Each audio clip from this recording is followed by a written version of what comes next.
The lock had frozen solid during the night, and Sarah Elizabeth stood shivering on the porch of her late aunt's house with nowhere else to go, as the winter wind howled through Downeyville like a living thing determined to strip the flesh from her bones. She had arrived on the afternoon stage from Sacramento, carrying nothing but a worn carpetbag and the letter from the lawyer informing her that Aunt Constance had passed and left her the small house on the edge of town. It was January 1879, and the California mountain town was buried under 2 feet of snow, with more falling steadily from the gray sky. Sarah had tried the front door first, then the back, then the front again, jiggling the handle until her fingers went numb inside her thin gloves. The metal lock was encased in ice, immovable as stone, and she had no tools to break it open. The stage had already rumbled away, and the few buildings she had passed coming into town were dark, their occupants huddled inside against the bitter cold. Her teeth were chattering so hard she thought they might crack. She had been traveling for 3 days, sleeping in uncomfortable coach seats and eating stale bread, and now that she had finally reached what was supposed to be her new home, she could not even get inside. The temperature was dropping as darkness approached, and Sarah knew with a growing sense of panic that she would not survive the night exposed to these elements. She pounded on the door one more time, uselessly, her fist making dull thuds against the wood.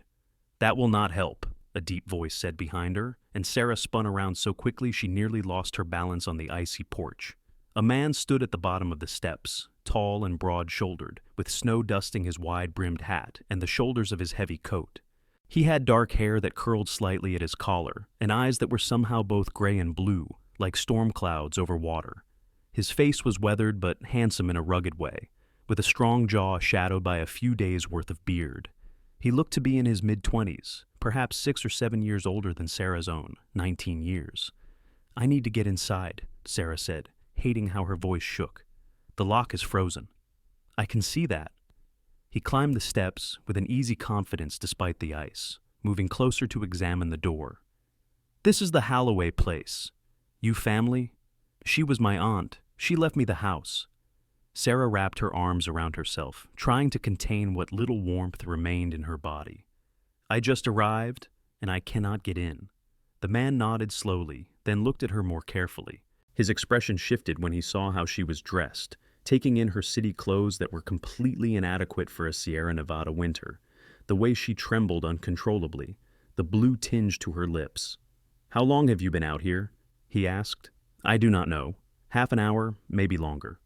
It was getting harder to think clearly. Everything felt slow and distant. "Jesus!" He said it like a prayer and a curse at once. "You are half frozen already. Step back."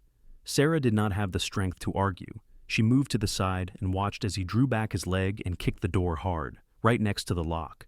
The wood splintered but held.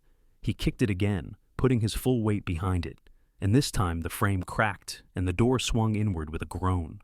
Cold air rushed out from inside the house. It was not much warmer than outside, but at least it was shelter from the wind. The man gestured for Sarah to go in first, and she stumbled across the threshold into the dark interior. She could barely make out the shapes of furniture covered in sheets, everything coated in dust. "Stay here," the man said, his voice firm but not unkind. "Do not sit down. Do not fall asleep. I will be right back." He disappeared before Sarah could respond, leaving the broken door hanging open. She stood in the entryway, swaying slightly, wondering if he had abandoned her. Her mind felt foggy, her thoughts coming slow and confused. She should close the door, she thought. She should find a lamp. She should do something, anything, but her body would not cooperate. She did not know how much time passed before she heard footsteps on the porch again. The man returned carrying an armload of firewood, and behind him came another trip, where he brought kindling and what looked like supplies in a canvas sack. He moved through the dark house with purpose, navigating around the furniture until he reached the fireplace in what must have been the parlor. "There should be matches on the mantel," he said, setting down his load. "Your aunt always kept them there."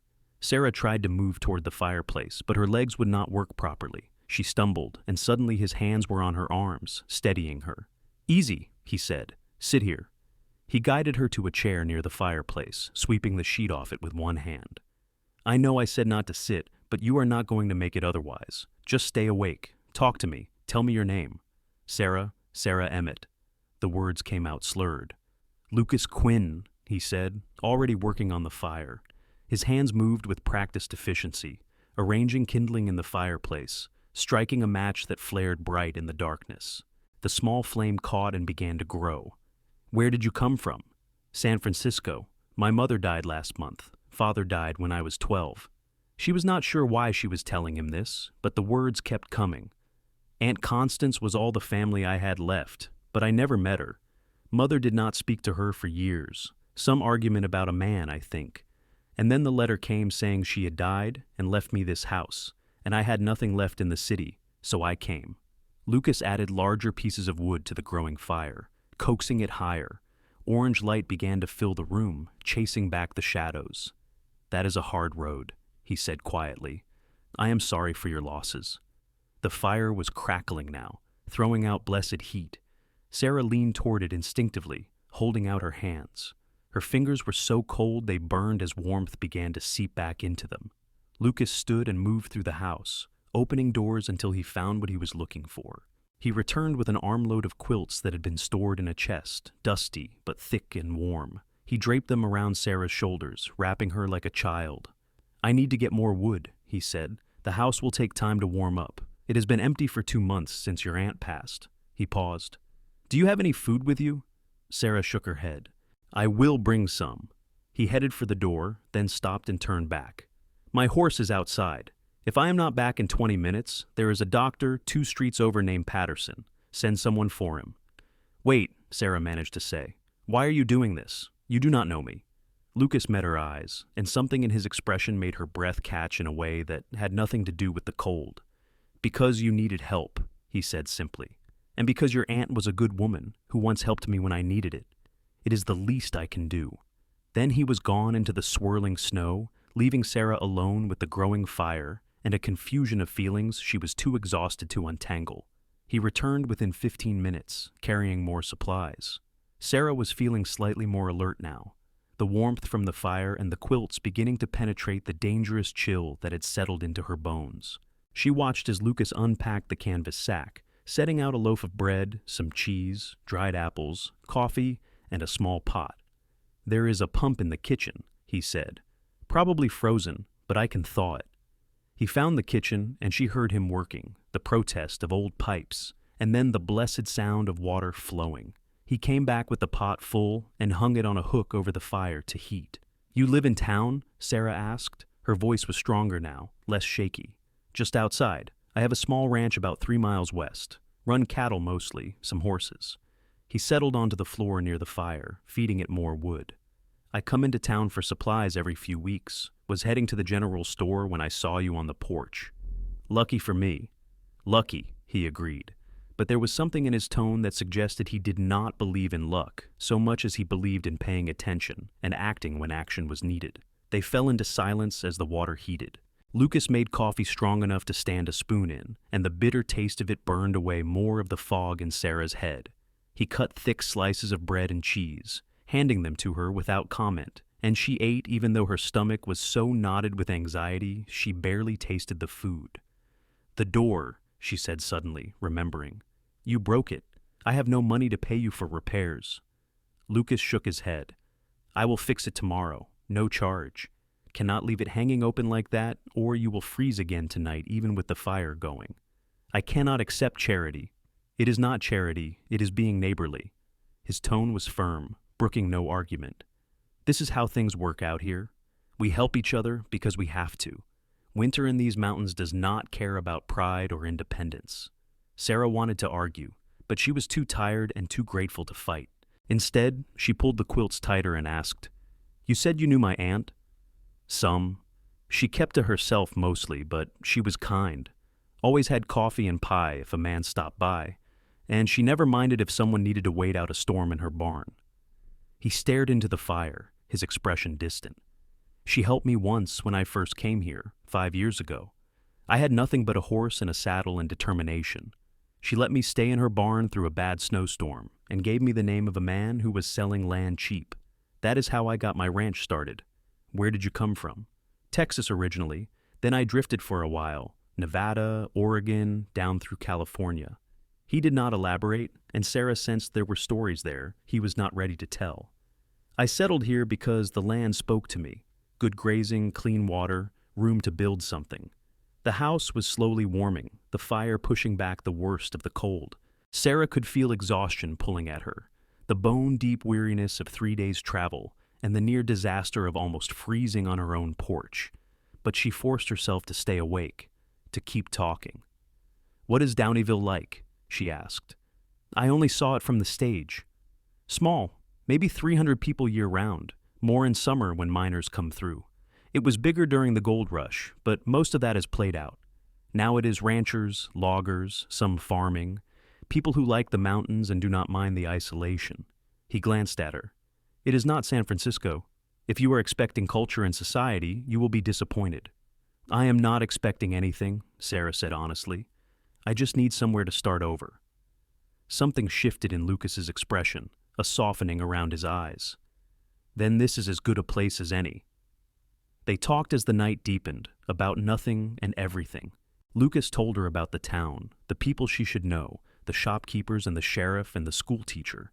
He explained about the winters, how she would need to stockpile supplies before the heavy snows came, how sometimes the town was cut off for weeks at a time. He talked about his ranch, the dozen head of cattle he was slowly building into a real herd, the 2 horses he was training to sell. Sarah found herself telling him about San Francisco, about her mother's long illness, about the boarding house where they had lived in a single room, about the endless work of taking in sewing and laundry just to survive. She told him about the relief she had felt when the letter came, offering her an escape, and then the guilt of feeling relieved about an aunt's death when she had never even met the woman. "She would understand," Lucas said. "Your aunt was practical. She would want you to have a better life." The fire burned down to coals, and Lucas built it back up. Sometime near midnight, he announced he was going to sleep on the floor by the hearth to make sure the fire did not go out, and that Sarah should find the bedroom and try to rest. She protested weakly, but he was already spreading his coat on the floor and settling down with his hat over his face. Sarah found the bedroom in the back of the house, a small room with a narrow bed and a dresser. The sheets were dusty but clean enough, and there were more quilts in the chest at the foot of the bed. She burrowed under them, fully clothed, too cold and too tired to even think about changing, and fell asleep almost instantly. She woke to the smell of coffee and bacon frying. For a moment she was disoriented, unsure where she was, and then memory came flooding back. The locked door, the cold, Lucas Quinn breaking in to save her life. Sarah climbed out of bed, every muscle aching, and made her way to the kitchen. Lucas was at the stove, cooking breakfast as if he had lived in this house all his life. He glanced up when she entered. "Morning, you look better, not quite so much like a corpse." Sarah could not help the small laugh that escaped her. "Thank you, I think." "Coffee is ready. Food will be done in a minute." He flipped the bacon expertly. "I already fed the fire and brought in more wood. Should last you through the day if you were careful with it." They ate breakfast in companionable silence, and then Lucas set to work fixing the door. Sarah watched him measure and assess the damage, then pull tools from his saddlebags and begin making repairs. His hands were skilled and sure, and within an hour he had reinforced the splintered frame and rehung the door so it closed properly. "The lock is still broken," he said, straightening up. "I will need to get a new one from the hardware store. I can bring it by tomorrow." "You have already done too much," Sarah protested. "I will bring the lock tomorrow," Lucas repeated, in that tone that said arguing was pointless. "In the meantime, you can prop a chair under the handle at night. It is not perfect, but it will keep the door closed." He gathered his things, preparing to leave, and Sarah felt a sudden stab of panic at the thought of being alone in this strange house, in this strange town. "Wait," she said. "I need to pay you for the food, the firewood, your time. I do not have money now, but I can work. I can sew, I can cook and clean. If you need help at your ranch..." Lucas held up a hand, stopping her. "You do not owe me anything. But if you are serious about working, the general store might need help. Mrs. Patterson runs it, and she has been complaining about being short-handed. I can introduce you if you like." Sarah nodded, relief washing through her. "Yes, please. I need to earn my keep. Then I will come by tomorrow with the lock, and we will go talk to Mrs. Patterson." He settled his hat on his head and moved toward the door. "Keep the fire going, stay warm, and eat something." "Lucas," Sarah said, and he paused, turning back. "Thank you for saving my life." His expression was unreadable. Anyone would have done the same. "But you are the one who did it." Something passed between them in that moment, a connection she could not name but felt nonetheless. Then Lucas tipped his hat and was gone, and Sarah was left alone in her aunt's house with the ghost of his presence and the warmth he had built into the very walls. The next day passed slowly. Sarah spent it cleaning, sweeping away dust and airing out rooms, taking stock of what her aunt had left behind. There were dishes and pots, linens and furniture, even some clothes that might fit with alterations. It was more than Sarah had owned in years, and she felt a rush of gratitude for this aunt she had never known who had thought to leave her something when she died. Lucas arrived in the late afternoon with a new lock and his tools. He worked quickly, installing it while Sarah made coffee. When he was done, he tested it several times, making sure it opened and closed smoothly even in the cold. "That should hold," he said, handing her the keys. "And it will not freeze if you remember to oil it once a week." Sarah turned the keys in her hand, feeling their weight. "I do not know how to thank you." "Come on, let us go talk to Mrs. Patterson." The general store was a substantial building in the center of town, its shelves stocked with everything from flour and coffee to fabric and ammunition. Mrs. Patterson was a stout woman, in her 50s with shrewd eyes and a no-nonsense manner. She looked Sarah over critically when Lucas introduced them. "You know figures?" Mrs. Patterson asked. "Can you read and write?" "Yes, madam. I kept the books for the boarding house where my mother and I lived." "Can you lift heavy things, count inventory, deal with difficult customers?" "I can." Mrs. Patterson pursed her lips, thinking. "I can offer you 4 days a week, 6 hours a day, $1 a day. You start Monday." It was not much, but it was something. Sarah agreed immediately, shaking Mrs. Patterson's hand to seal the deal. Walking back through town, Lucas seemed pleased. "That will help," he said. "Mrs. Patterson is fair, and you will meet everyone who comes through. Good way to get to know the town." "I cannot thank you enough for this," Sarah said. "For everything." Lucas stopped walking and turned to face her. In the fading afternoon light, his eyes looked more blue than gray, intense in a way that made her heart beat faster. "You keep thanking me," he said quietly. "But the truth is, I'm glad I was there yesterday. Glad I could help." He paused, seeming to choose his words carefully. "Your aunt was important to me. Knowing you are here, taking care of her place, it feels right. And if you need anything else, anything at all, my ranch is 3 miles west on the main road. Big stone chimney, you cannot miss it." "I will remember," Sarah said, and meant it. Lucas nodded and walked her back to her house. He waited until she was safely inside, with the door locked behind her, before he mounted his horse and rode away, disappearing into the gathering dusk. Sarah leaned against the door, her hand pressed to her chest, where her heart was still racing. She barely knew this man. He had come into her life less than 2 days ago, but already she felt something shifting inside her, some recognition that Lucas Quinn was going to be important, that he already was important in ways she could not yet name. She spent the weekend preparing for her new job, altering one of her aunt's dresses to fit her smaller frame, practicing her figures so she would not embarrass herself with the store accounts. Sunday, she walked to the small church at the edge of town and sat in the back pew, listening to a sermon about charity and kindness that felt like it was speaking directly to her recent experience. After the service, several people introduced themselves. Sarah met the doctor, the blacksmith, the school teacher, a young married couple who ran the boarding house. Everyone had known her aunt, and everyone had kind words about Constance Halloway. It made Sarah wish even more that she had known the woman, that the foolish argument between her mother and aunt had not stolen away years of family connection. Monday morning, Sarah arrived at the general store 10 minutes early, nervous and determined. Mrs. Patterson put her to work immediately, showing her where everything was kept, how to work the till, how to record purchases in the ledger. The work was not difficult, but it was constant, a steady stream of customers needing flour or nails or fabric or coffee. She was measuring out sugar for a miner when the bell over the door chimed and Lucas walked in.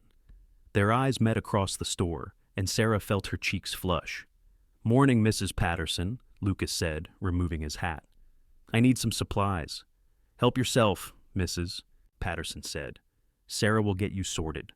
Lucas approached the counter with a list, and Sarah took it with hands that trembled slightly. She gathered the items while he waited, hyper-aware of his presence, the way he filled the space with his quiet confidence. "How is the job going?" he asked.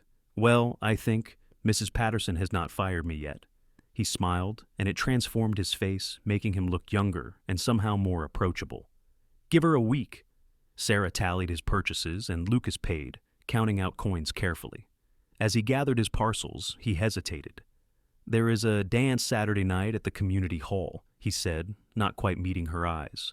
"Whole town turns out. Music, food, chance to socialize. I thought maybe you would like to go, with me." Sarah's heart leaped. "Yes," she said, perhaps too quickly. "I would like that." Lucas's smile widened. "I will pick you up at 6. He left, and Sarah floated through the rest of her shift in a daze. "Mrs. Patterson noticed, naturally, and made a humming sound of approval. "Lucas Quinn is a good man," she said. "Hard-working, honest, treats people right. You could do worse." "It is just a dance," Sarah protested. "Nothing is ever just a dance," Mrs. Patterson said sagely. "Not when it is the right man." The week passed in a blur of work and anticipation. Sarah altered another of her aunt's dresses, a deep blue one with small white flowers that brought out the color of her eyes. She practiced dancing steps in her kitchen, humming to herself, feeling foolish and hopeful in equal measure. Saturday arrived cold and clear, the sky a brilliant winter blue. Sarah spent the afternoon preparing, washing her hair, pressing her dress, trying to calm the butterflies that danced in her stomach. When Lucas knocked at 6, she opened the door to find him standing there in clean clothes, his hair damp from washing, looking nervous himself. "You look beautiful," he said, and the simple sincerity in his voice made her blush. "Thank you. You look very handsome." They walked through town together as the sun set, painting the snow-covered mountains in shades of pink and gold. The community hall was already full of people when they arrived, a fire roaring in the big stone hearth, musicians tuning up in the corner.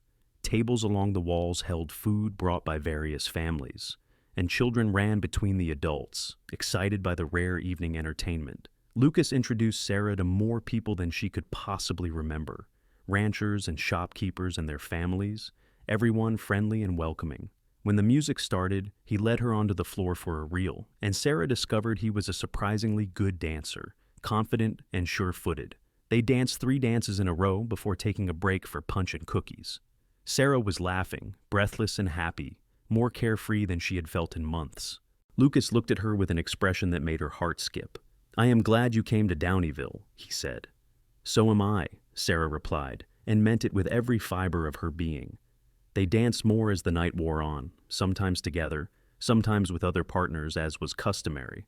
But Sarah found herself watching Lucas even when he was across the room, tracking his movements, feeling a pull toward him that was almost physical in its intensity. Near midnight, as the party was winding down, Lucas walked her home under a sky brilliant with stars. The moon was nearly full, casting blue shadows across the snow. At her door, Lucas hesitated. "I would like to call on you properly," he said. "Court you if you are willing." Sarah's breath caught.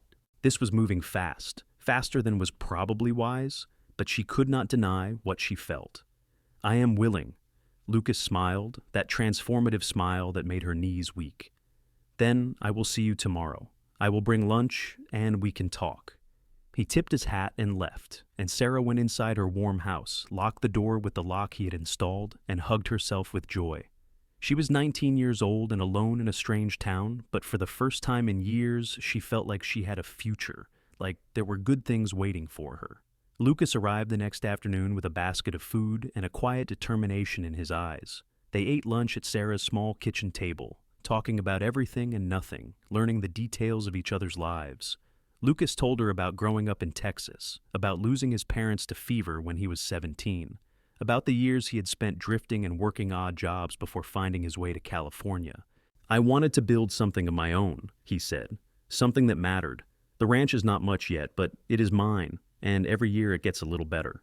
Sarah told him about her childhood in San Francisco, about her father who had died in an accident at the docks, about her mother's slow decline and the poverty that had followed. She told him about the dream she'd always harbored of having a real home, a place of safety and stability. "You have that now," Lucas said, gesturing at the house around them. "I do," Sarah agreed, "thanks in part to you." Lucas reached across the table and took her hand. His palm was rough with calluses, warm and strong. "I want to keep seeing you, Sarah. I want to see where this goes." "I want that too." she whispered. They spent the afternoon together, sitting by the fire, talking until the sun set, and Lucas reluctantly said he needed to get back to his ranch. But he promised to return in a few days, and Sarah held onto that promise like a treasure. The winter weeks passed in a rhythm of work and courtship. Sarah spent her days at the general store, learning the business, earning the respect of Mrs. Patterson and the trust of the customers. Her evenings were her own, and several times a week, Lucas would ride in from his ranch to spend time with her. They would eat dinner together, sit by the fire, talk for hours about their dreams and fears and hopes for the future. Sometimes they went for walks through the snowy town, bundled in heavy coats, their breath misting in the cold air. Sometimes they attended church socials or community gatherings, and slowly, steadily, they fell in love. It was not a sudden thing, but rather a gradual awakening, a growing certainty that this person was the right person, that this was what love was supposed to feel like. Safe and exciting at once, comfortable and thrilling, like coming home and starting an adventure at the same time. February brought a massive snowstorm that closed the roads for a week. Sarah worried about Lucas alone at his ranch, but when the roads finally cleared, he rode into town looking tired but fine, and the first thing he did was come to check on her. I was worried, she admitted, throwing her arms around him in a hug that surprised them both. Lucas held her tight, his face buried in her hair. I am fine. It takes more than snow to stop me. He pulled back to look at her. But I was worried about you too. I wanted to come sooner. They stood there on her porch, holding each other, and Sarah knew with absolute certainty that she was in love with this man. She loved his strength and his kindness, his practical nature, and the gentleness he showed her, the way he made her feel safe and valued and precious. Lucas, she said, looking up at him, I love you. His eyes widened, and then he was kissing her, sweet and tender and full of promise. When they finally broke apart, both breathing hard, he rested his forehead against hers. I love you too, Sarah Emmett. I have loved you since that first day when you were half frozen on your porch and still too stubborn to give up. They laughed together and then kissed again, and the future felt bright and certain. Lucas began spending more time in town, staying late into the evenings, reluctant to leave Sarah. They talked about practical things now, about what a future together might look like. Lucas wanted to expand his ranch, maybe build a bigger house. Sarah loved her aunt's place, but admitted it was small, that she could see herself somewhere with more room for a family. Marry me, Lucas said one evening in March as they sat by the fire. It was not a question so much as a statement, a declaration of intent. I know it is fast, but I know my own mind. I want you as my wife. I want to build a life with you. Sarah's heart was pounding. It was fast, almost scandalously so, by society's standards. She had known him less than 3 months, but she knew her own heart too, and it belonged completely to this man who had broken down her door and built a fire to save her life. Yes, she said. Yes, I will marry you. Lucas pulled her into his arms, kissing her with a passion that left them both shaking. They set the date for late April, when the worst of the winter would be past and the roads would be clear for travel. The next weeks were a flurry of preparation. Sarah worked with the dressmaker to alter a white dress that had belonged to her aunt, taking in seams and adding new lace. Lucas worked on his ranch house, adding a room, making repairs, preparing it for his bride. The whole town buzzed with the news, everyone excited about the upcoming wedding. Mrs. Patterson gave Sarah a knowing look when she came into work the Monday after the engagement. I told you it was not just a dance, she said. Sarah laughed, too happy to be embarrassed. You were right. I usually am. You will be a good match, the two of you, both hard-working, both sensible, both got good hearts. She paused. Your aunt would have approved. She always said Lucas Quinn would make some woman a fine husband. The thought that her aunt had predicted this, had perhaps hoped for it, made Sarah's eyes sting with tears. She wished more than ever that she had known Constance Halloway, had been able to thank her for the gift of this house and this town and the opportunity that had led her to Lucas. The wedding took place on a bright April morning in the little church on the hill. Sarah wore her altered dress and carried wildflowers that Lucas had picked that morning. Lucas wore his best suit, his hair neatly combed, his eyes full of love and promise as Sarah walked down the aisle toward him. The ceremony was simple and beautiful. They spoke their vows in steady voices, promising to love and honor each other for all their days. When the minister pronounced them husband and wife and Lucas kissed her, Sarah felt like her heart would burst with joy. The reception was held at the community hall, with half the town in attendance. There was music and dancing and more food than anyone could eat. People toasted the newlyweds, offering advice and congratulations. Sarah danced with Lucas, with Dr. Patterson, with the blacksmith and the shopkeepers and the ranchers, her face aching from smiling. As the sun began to set, Lucas whisked her away to his ranch, driving the wagon with Sarah tucked against his side. The ranch was beautiful in the spring twilight, the house looking solid and welcoming, with smoke curling from the chimney. "Welcome home, Mrs. Quinn," Lucas said, lifting her down from the wagon. Sarah looked at the house, at the land spreading out around it, at her husband standing tall and strong beside her, and felt a peace settle over her soul. This was home. This was where she belonged. That night they consummated their marriage in the room Lucas had prepared, with gentle hands and whispered words of love. Sarah had been nervous, uncertain what to expect, but Lucas was patient and tender, putting her comfort above his own needs. And when they finally came together, it was beautiful. A physical expression of the love they felt. A joining that left them both breathless and amazed. Afterward, lying in Lucas's arms, Sarah traced patterns on his chest and marveled at how much her life had changed in just 3 months. She had come to Downeyville alone and desperate, nearly dying on her first night in town. And now she was married to a good man who loved her, with a home and a future and hope for the first time in years. "What are you thinking?" Lucas asked, his voice rumbling in his chest beneath her ear. "I am thinking that I am the luckiest woman alive," Sarah said. Lucas kissed the top of her head. "I am the lucky one. You brought light into my life, Sarah. Purpose beyond just surviving and working. You made me remember what I was building for." They fell asleep tangled together, and Sarah dreamed of a future full of love and laughter and children running through these rooms. The first year of marriage was an adjustment, as all marriages are. Sarah sold her aunt's house to a young couple moving to town and moved permanently to the ranch. She learned to cook on the big cast iron stove, to tend the chickens and the vegetable garden, to help Lucas with the ranch work when needed. She continued working at the general store 2 days a week, enjoying the social interaction and the income it provided. Lucas was a good husband, attentive and affectionate, willing to share the work and the decisions. They talked about everything, never going to bed angry, working through disagreements with respect and compromise. And the physical side of their marriage only grew better as they learned each other's bodies, as Sarah lost her shyness and Lucas learned to read her responses. That first summer, they worked side by side, building fences and repairing the barn. In the fall, they harvested vegetables and put up preserves for winter. When the first snows came in November, Sarah thought about that terrible day a year ago, when she had been locked out in the cold, and she snuggled close to Lucas in their warm bed, grateful beyond words for the twist of fate that had brought them together. In January, Sarah realized she was pregnant. She told Lucas one evening after dinner, nervous about his reaction. But his face split into the widest smile she had ever seen, and he picked her up and spun her around, laughing with pure joy. "A baby," he kept saying. "We are going to have a baby." "In August," Sarah confirmed. "Dr. Patterson says I am healthy, and everything looks good."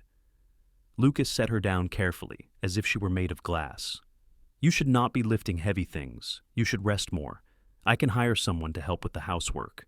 Sarah laughed at his sudden overprotectiveness. "I am pregnant, not dying. Women have been doing this since the beginning of time. I will be fine." But Lucas fussed over her anyway, bringing her breakfast in bed, insisting she sit down whenever she looked tired, reading baby name books he borrowed from Mrs. Patterson. It was endearing and sometimes annoying, but mostly it just made Sarah love him more. The pregnancy progressed smoothly. Sarah continued working at the store through the spring, only stopping in July when she became too ungainly to stand for long periods. The baby was active, kicking and rolling, and Sarah would lie in bed at night with Lucas's hand on her swollen belly, both of them marveling at the life they had created. In early August, on a hot afternoon when the cicadas sang in the trees, Sarah's water broke. Lucas rode for Dr. Patterson and then paced the house like a caged animal, while the doctor and Mrs. Patterson tended to Sarah in the bedroom. The labor was long and hard, lasting through the night and into the next morning. Sarah had never known such pain, but every time she thought she could not take any more, she would hear Lucas's voice beyond the door, low and worried, and she would find the strength to continue. Finally, as the sun rose on a new day, Sarah gave birth to a son. Doctor. Patterson cleaned the baby and placed him in Sarah's arms, and she looked down at the tiny, red-faced, perfect creature and felt her heart expand in ways she had not known were possible. Lucas came into the room moments later, his face pale with worry. "Sarah, are you all right?" "I am fine. We are both fine." She held up their son. "Lucas, meet your boy." Lucas approached slowly, reverently, and looked down at his son with wonder in his eyes. "He is perfect. You are perfect." He kissed Sarah's forehead. Thank you for this gift." They named him after Lucas's father, James Emmett Quinn, but called him Jamie from the start. He was a good baby, healthy and strong, with Lucas's dark hair and Sarah's blue eyes. Lucas was a devoted father, getting up in the night to bring Jamie to Sarah for nursing, changing diapers without complaint, walking the floor when the baby was fussy. Sarah watched her husband with their son and fell in love with him all over again. This strong, capable rancher was gentle as could be with their tiny child, singing lullabies in his deep voice, making silly faces to earn baby smiles. The first years of Jamie's life passed in a blur of sleepless nights and first milestones. He was crawling by 6 months, walking by 10, talking in full sentences before he was 2. He had Lucas's confidence and Sarah's curiosity, getting into everything, asking endless questions, filling the ranch house with noise and laughter. When Jamie was 2, Sarah became pregnant again. This time, the pregnancy was harder, with more sickness and fatigue. But in the spring of 1882, she gave birth to a daughter they named Lucy Rose. Lucy was calmer than Jamie had been, a content baby who slept well and smiled often. Jamie was fascinated by his little sister, wanting to help with everything, sometimes a bit too enthusiastically. The ranch continued to grow and prosper. Lucas expanded the herd, hired a ranch hand to help with the work, built an addition onto the house to accommodate their growing family. Sarah managed the household and continued to work occasionally at the general store when she could, though her primary focus was now her children. They were happy, not perfectly, because life was never perfect. There were hard times, years when the cattle prices were low, or the winter was particularly brutal. There were arguments, disagreements about money or discipline, or whose family to visit for the holidays. There were nights when the children were sick and they both walked the floor in exhausted worry, but through it all, they had each other. They had the love they had built on that first terrible, wonderful night when Sarah had been locked out in the cold and Lucas had broken down her door and built a fire to warm the house. That foundation had proved strong enough to weather every storm. On their 5th anniversary, Lucas took Sarah back to her aunt's old house, which they still owned, but now rented to a family in town. They stood on the porch where they had first met, and Lucas took her hands. "Do you remember that day?" he asked. "Every moment," Sarah said. "I was so cold, so scared, so certain I was going to die." "I saw you from down the street," Lucas said. "This small figure hunched on the porch, and something told me to check, to make sure you were all right. I almost did not. I was tired, I had supplies to buy, I wanted to get home. But something made me walk over here." "Fate," Sarah said. "Fate," Lucas agreed. "Or Providence. Or your aunt's spirit making sure someone was there when you needed help." He pulled her close. "Whatever it was, I am grateful for it every single day. You were the best thing that ever happened to me, Sarah Quinn." "And you were the best thing that ever happened to me," Sarah whispered back. "My cowboy who broke the lock and warmed the cold house and gave me a life I never dreamed possible." They kissed there on the porch and then walked home to their ranch, to their children, to the life they had built together. The years continued to pass. Jamie grew into a serious, responsible boy who loved working with his father on the ranch. Lucy was creative and mischievous, always making up stories and dragging her brother into elaborate games. In 1885, Sarah gave birth to twin boys, Nathan and Daniel, who kept her running from morning till night with their endless energy. The ranch prospered beyond Lucas's early dreams. By 1887, he had one of the largest herds in the county, employed 3 ranch hands, and was respected throughout the region as a fair and honest businessman. Sarah had become involved in the community, helping to establish a proper school, organizing church socials, serving on various committees. They were pillars of Downeyville society now, the Quinns, but they never forgot their humble beginnings. They helped newcomers to town, just as Lucas had helped Sarah that first night. They donated to the church and the school, employed people who needed work, extended credit when families fell on hard times. Sarah sometimes thought about that frightened girl who had arrived on the stage from Sacramento, locked out of her inheritance, freezing and alone. She could hardly recognize herself in that person anymore. She had grown so much, become so much more than she had ever imagined she could be. But the core of who she was remained unchanged, shaped by that first night and the man who had saved her. She was still kind, still determined, still willing to work hard for what she wanted. And she was deeply, completely, eternally grateful for the love she had found. When Jamie was 10, he asked Sarah how she and his father had met. She told him the story, not leaving out the terror of that night, or the desperate cold, or the way his father had kicked down the door and built the fire that saved her life. Jamie listened with wide eyes. "Father is a hero," he said when she finished. Sarah smiled. "Yes, he is. My hero, certainly. But more than that, he is a good man who saw someone in need and helped, even though he did not know me, even though he gained nothing from it. That is the kind of man I hope you will grow up to be." "I will try," Jamie said solemnly. And he did. All of their children did.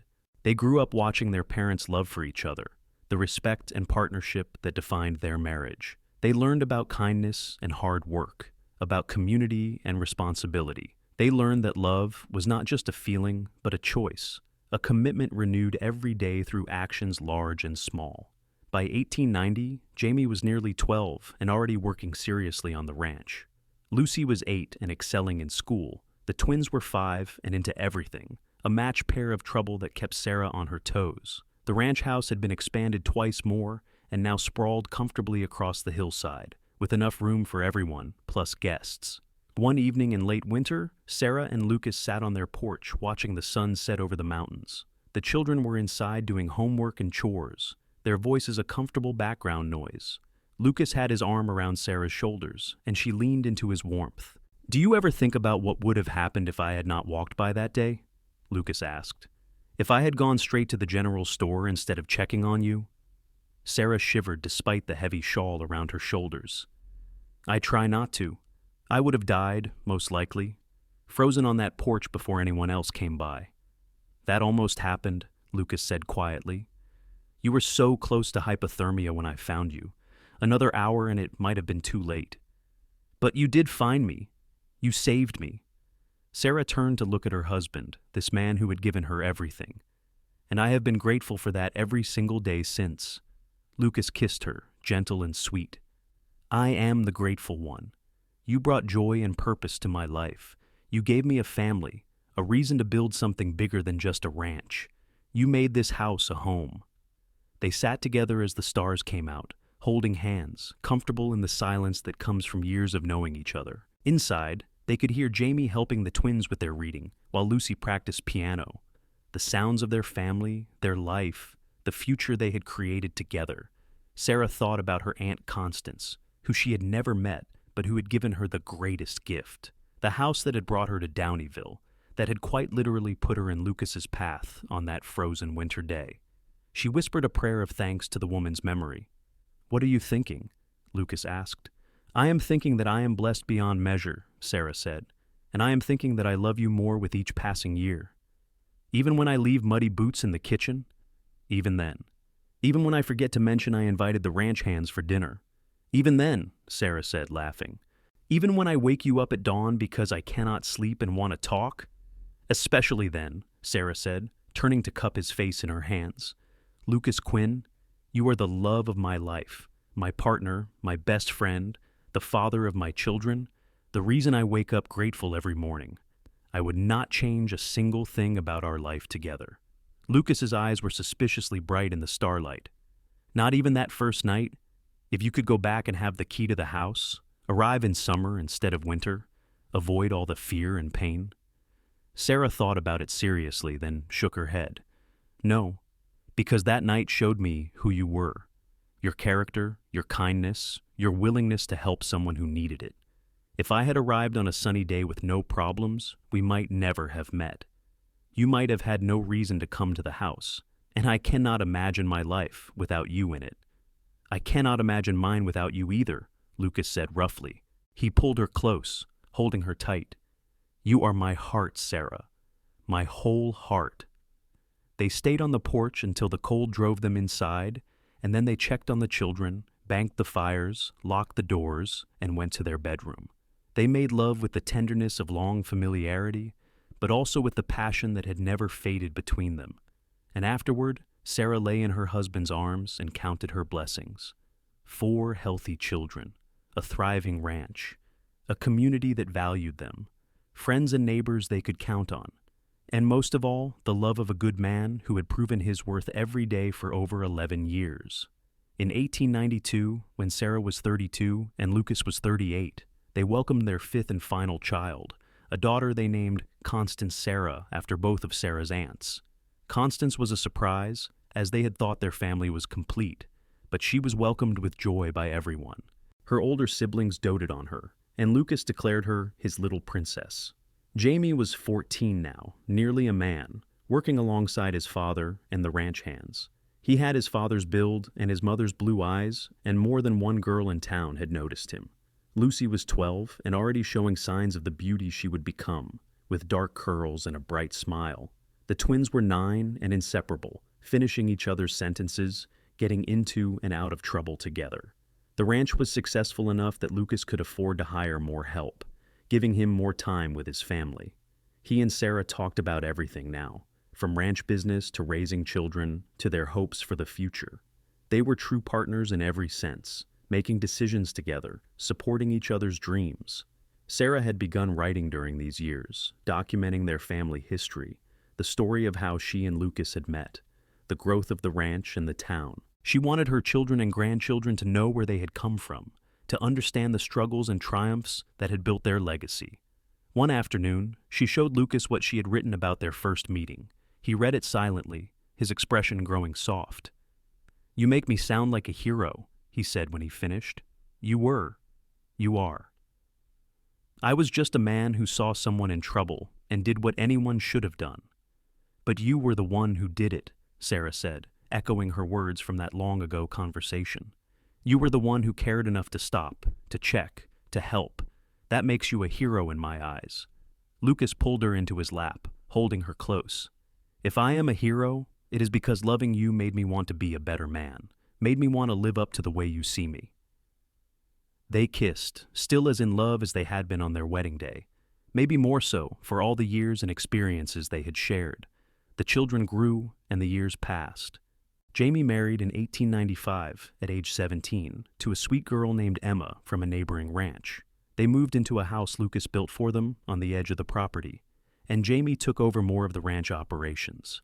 Sarah became a grandmother in 1896 when Emma gave birth to a son they named Lucas James, and Sarah cried with joy at the continuation of their family line. Lucy proved to be brilliant, earning a scholarship to a women's college in Sacramento. She left in 1897 at age 17, the first person in either Sarah's or Lucas's family to attend university. Sarah was proud and terrified in equal measure, but Lucas assured her their daughter would thrive. The twins chose different paths, Nathan staying on the ranch while Daniel apprenticed with the town blacksmith. Young Constance was only 5, still more interested in dolls and stories than thinking about her future. Sarah looked at her youngest daughter and saw herself at that age, before her father died, when the world still seemed full of possibility.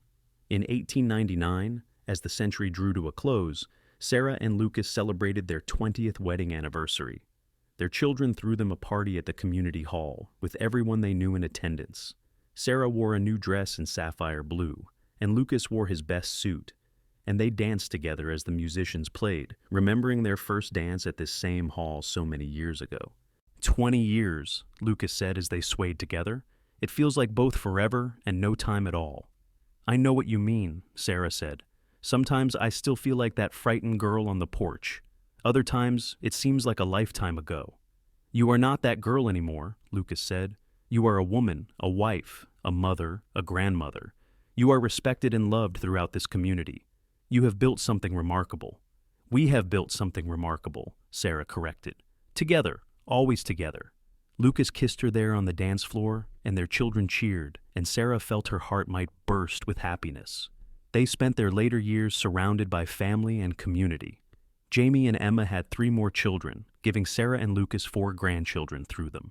Lucy graduated from college in 1901 and became a teacher, returning to Downeyville to run the school. The twins both married, Nathan to a rancher's daughter, and Daniel to the blacksmith's niece.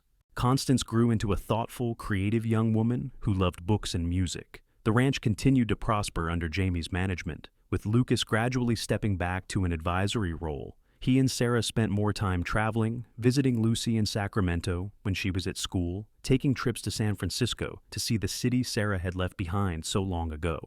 It was strange for Sarah to return to the place of her poverty and struggle, but now as a woman of means and accomplishment. She felt no regret for leaving, only gratitude for the path that had led her away. In 1905, when Sarah was 45 and Lucas was 51, they became great-grandparents when Jamie and Emma's oldest son had a daughter. Holding the tiny baby, Sarah marveled at the chain of life, at how that frozen night 26 years ago had led to all of this, to generations of family spreading out into the future. "What are you thinking?" Lucas asked, as he had asked her so many times over the years. "I am thinking about legacy," Sarah said, "about how one act of kindness can ripple out through time. You saved my life that night, but it was more than that. You gave me the chance to have this life, this family. Every child and grandchild and great-grandchild we have exists because you stopped to help a stranger." Lucas was quiet for a long moment. "I never thought of it that way. But you are right. Every good thing in my life traces back to that night.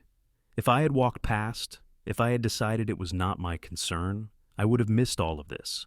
I would have lived my whole life not knowing what I was missing." "We would have missed each other," Sarah said softly, "and what a tragedy that would have been." They stood together in the parlor of their ranch house, holding their great-granddaughter, surrounded by the evidence of their love and their life. Through the windows they could see the land they had built together, the cattle grazing on the hillsides, the barns and outbuildings and fences. They could hear the voices of their children and grandchildren in other rooms, the sounds of family. This was their legacy. Not just the ranch or the money or the land, but the love they had created and nurtured, the family they had raised, the values they had passed down, all of it stemming from that single act of compassion on a frozen winter night. As they grew older, Sarah and Lucas spent more time reflecting on their life together. They would sit on their porch in the evenings, holding hands, watching sunsets and counting stars. Lucas's hair was completely gray now, and Sarah had silver threads through her dark locks. They moved a bit slower, tired a bit easier, but the love between them had only grown stronger with time. "If I had one wish," Lucas said one evening in 1910, "it would be that everyone could know the kind of love we have found, the kind of partnership and joy and companionship." "That is a beautiful wish," Sarah said, "but I think it is rare. We are lucky." "Blessed," Lucas corrected. "We are blessed, and I am grateful for every single day." Sarah squeezed his hand. They were 66 and 56 now, old by frontier standards, though both were still in relatively good health. They had lived to see their children grown and successful, their grandchildren thriving, their great-grandchildren beginning to arrive. They had built a legacy that would outlast them, but more than any of that, they had loved each other well. They had been true partners, facing every challenge together, celebrating every triumph. They had fought and made up, laughed and cried, worked and played. They had built a life based on mutual respect and affection, on kindness and commitment. "Do you remember that night?" Sarah asked, as she had asked so many times over the years. "Every detail," Lucas said.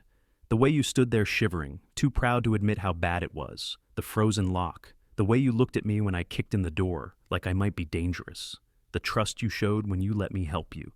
I remember the warmth when you built the fire," Sarah said, "the way it felt like life returning to my body. And I remember thinking even then, half frozen and exhausted as I was, that you were the most handsome man I had ever seen." Lucas laughed. "You did not." "I did. I thought you looked like a hero from a storybook, strong and capable and kind."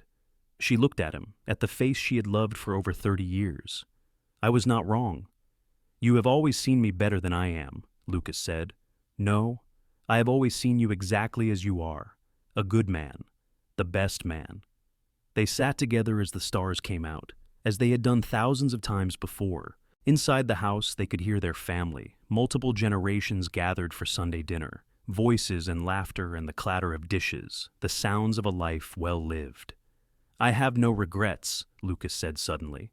"Not a single one. If I could go back and live it all again, I would not change a thing."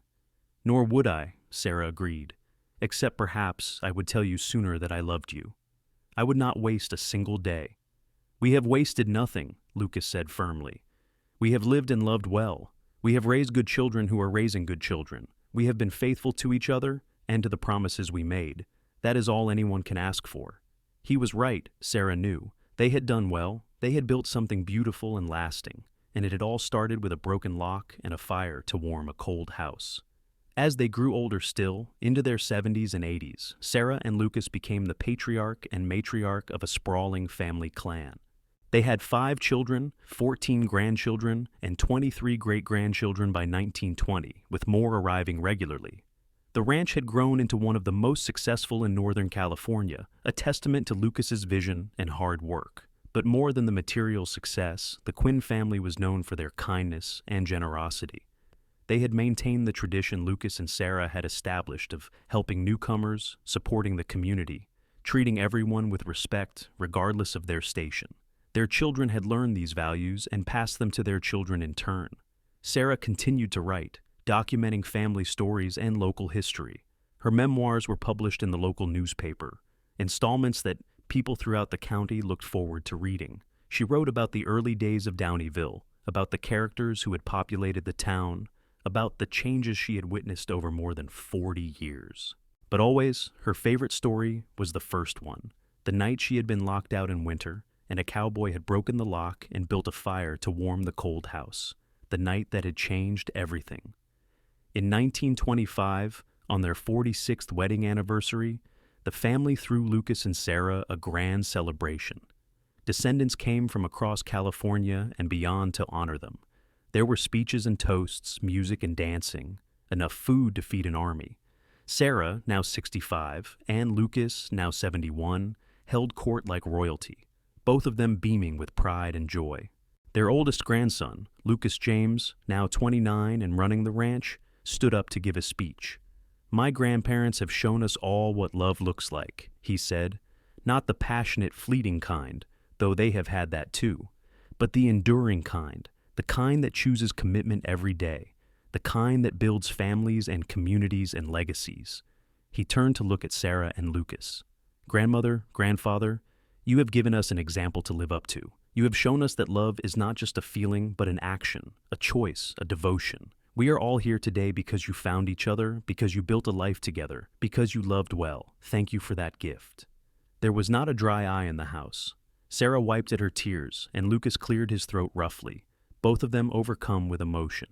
Later, when the party had wound down and most of the guests had left, Sarah and Lucas sat together in their bedroom. They were exhausted but happy, hearts full from the celebration and the outpouring of love from their family. 46 years, Sarah said wonderingly.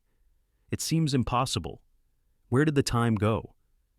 "Into this," Lucas said, gesturing at the photographs that covered every surface, images of their children and grandchildren and great-grandchildren.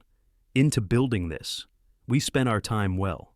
Sarah leaned against him, and he wrapped his arm around her shoulders. They sat in comfortable silence, thinking about all the years behind them, all the memories they had made.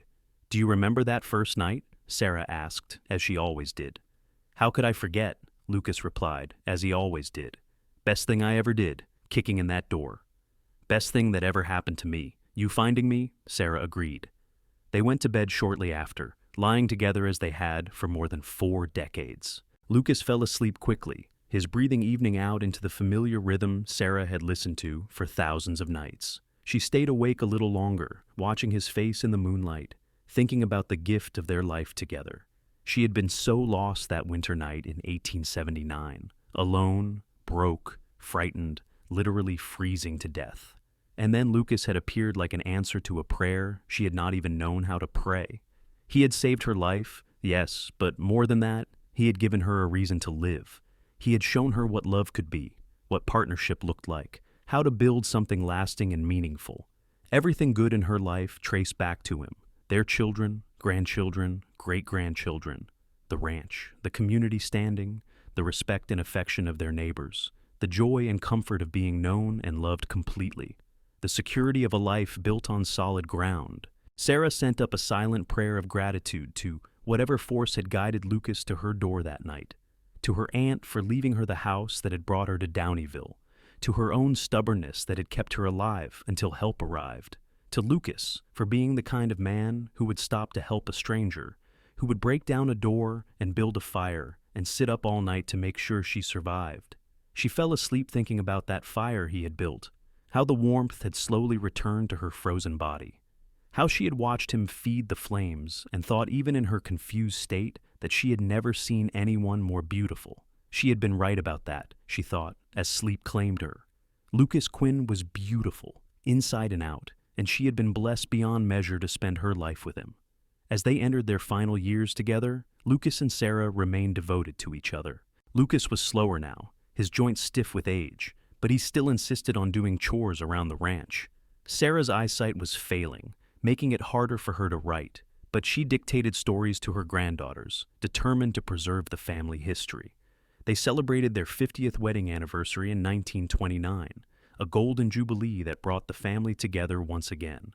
By this time, they had 7 great-great-grandchildren, the youngest generation of the legacy they had begun. Sarah held a tiny baby girl named after her and marveled at the continuation of life, at how love and family rippled forward through time.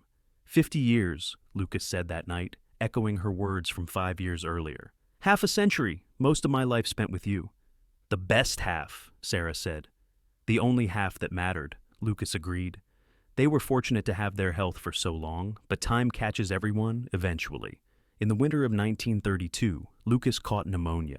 Despite the best efforts of doctors and the devoted nursing of his family, he did not recover. He died peacefully in his sleep, with Sarah holding his hand, surrounded by his children and grandchildren. Sarah was devastated by the loss, as anyone would be after more than 50 years of marriage.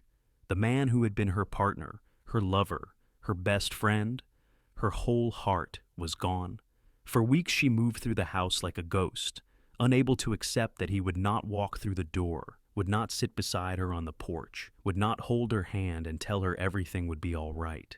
But gradually, with the support of her family and the memories of their life together, Sarah began to heal. She would never stop missing Lucas, would never stop feeling the empty space where he had been. But she could remember with joy instead of only pain. She could celebrate the incredible gift of their 53 years together rather than only mourn their ending. She lived 3 more years after Lucas died, years filled with family and grandchildren and great-grandchildren. She finished her memoirs, documenting not just her own story, but the entire history of the Quinn family in Downeyville. She attended weddings and christenings, held babies and told stories, passed on the wisdom of her long life. On a spring morning in 1935, Sarah Elizabeth Quinn died peacefully in her sleep at the age of 75. Her children found her in the bed she had shared with Lucas, a smile on her face, looking more at peace than she had since his death. They said she looked like a bride, young and beautiful and full of hope. The funeral was one of the largest Downeyville had ever seen. Hundreds of people came to pay their respects to the woman who had been a pillar of their community for more than 50 years. They told stories about her kindness, her generosity, her strength. They talked about the legacy she and Lucas had built, the family they had raised, the example they had set. But the story everyone remembered best was the first one. How Sarah had arrived in Downeyville on a frozen January day in 1879, locked out of her inheritance and freezing to death. How a young cowboy named Lucas Quinn had stopped to help, breaking down the door and building a fire to warm the cold house. How that single act of compassion had led to a love story that spanned more than half a century, that created a family dynasty that became the stuff of local legend. Sarah and Lucas were buried side by side on a hillside overlooking the ranch they had built together, under a pair of oak trees that had grown from saplings during their lifetime. Their headstone was simple, bearing their names and dates and a single inscription that Sarah had requested in her will. She was locked out in winter. He broke the lock and built a fire. Together, they built a life. Their descendants continued the ranch, passing it down through the generations. The house was preserved as a family landmark, with Sarah's memoirs displayed prominently, and the story of that first night told and retold to every new generation of Quinns. It became the foundation myth of the family, the origin story that explained who they were and where they came from. And more than 100 years later, descendants would still gather at that house, would still tell the story of how Sarah and Lucas met, would still hold up their great-great-great-grandparents as an example of what love should look like: enduring, committed, faithful, kind, built on a foundation of compassion and respect, warmed by the fires of devotion and partnership.